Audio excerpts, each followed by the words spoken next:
back to the show. 6 weeks, 2 firings, 4 hurricanes, and 1 nuclear standoff ago, we congratulated the president on his one big success, transforming the judicial branch for the rest of our natural lives.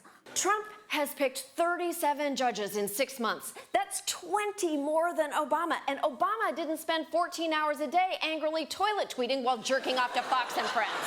I mean, of course he's angry. The toilet's just another place he can't get anything past. But somehow, despite my witty evisceration, President Trump went and nominated 16 more conservative judges. How? The only judges he knows base their rulings on chest size and congeniality. Who's slipping him the answers? I announced 11 judges. I got them largely from the Federalist Society. Who? What now? The Federalist Society was founded in 1982 by a group of law students. We were very frustrated to find that on the law school campuses there was no conservative or libertarian student organization. So a group of us thought at Chicago that we might start something where that would happen. Oh, God, why didn't you just do what every other group of bored Chicago students did and form a terrible improv troupe? Can I get a location and a non-enumerated right, not privacy?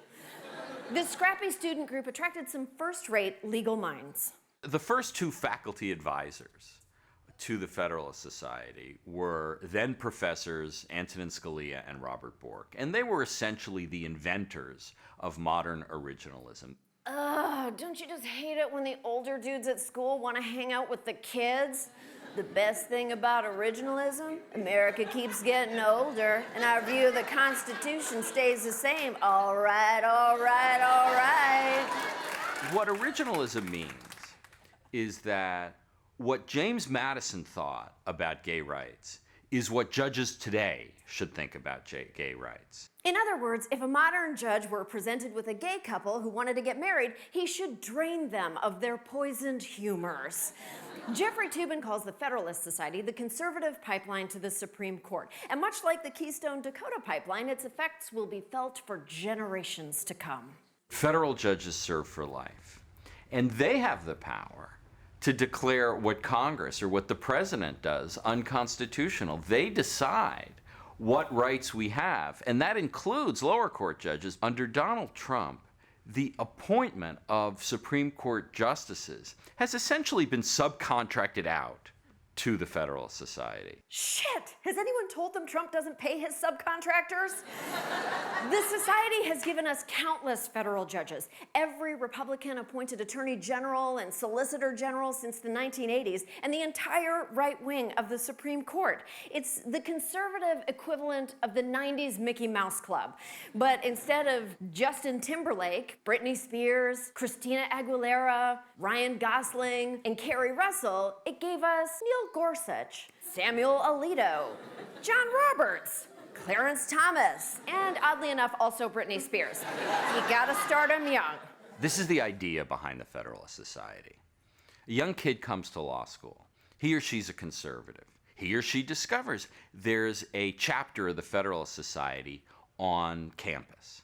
So they start going to meetings. They start meeting others. They go to national meetings. I can't tell if he's talking about kids getting into originalism or crack. I'm trying to imagine that hypothetical young law student. I'll go ahead and self-report now. I am and have been a member of the Federalist Society since I was 21 years old and a first-year law student when I happily joined. Gross! And unlike every other club Ted ever joined, the Federalist Society didn't immediately disband and change their phone numbers. Ted Cruz, when he goes back, he is greeted like a celebrity. If you know one thing about the Federalist Society, it should be this. It's a whole gang of Ted Cruzes grown in a vast breeding facility where future conservative jurists gestate for years until they're ripe enough to be fed into the legal system pipeline. Because conservatives were smart enough to mass produce their future judges, while stupid liberals lovingly raise theirs one at a time in organic urban gardens. While they're dicking around, the busy Federalists are changing our whole understanding of the Constitution. For example, for basically the whole history of the Constitution, judges had interpreted the Second Amendment as only protecting the right of militias to own handguns. But in 2008, the Supreme Court said in the Heller case that individuals have a Second Amendment right to own guns, and that was the culmination of years of work by Federalist Society members, the National Rifle Association, to really change the meaning of the Constitution. You know, like you do when you're an originalist. And they do all of this right out in the open. Liberals have a very conspiratorial view of the Federalist Society, like it's something secret, like it's out of the Da Vinci Code. Please, it's not at all like the Da Vinci Code. I mean, except that it's got some super white guys in it.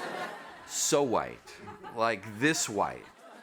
To be fair, it's hard for a person of color to be an originalist. For a powerful organization with 60,000 members, the Society's whole vibe is chillingly cash. The Federalist Society is not some structured cadre, that gives marching orders. It's much more like the Whiffenpoofs. And they hang out together, and they talk, and they learn from each other, and they promote each other's careers. And it's really through that informal network that this power is exercised. Oh, never doubt that one elite network of white dudes can change the world. Indeed, it is the only thing that ever has. We'll be right back.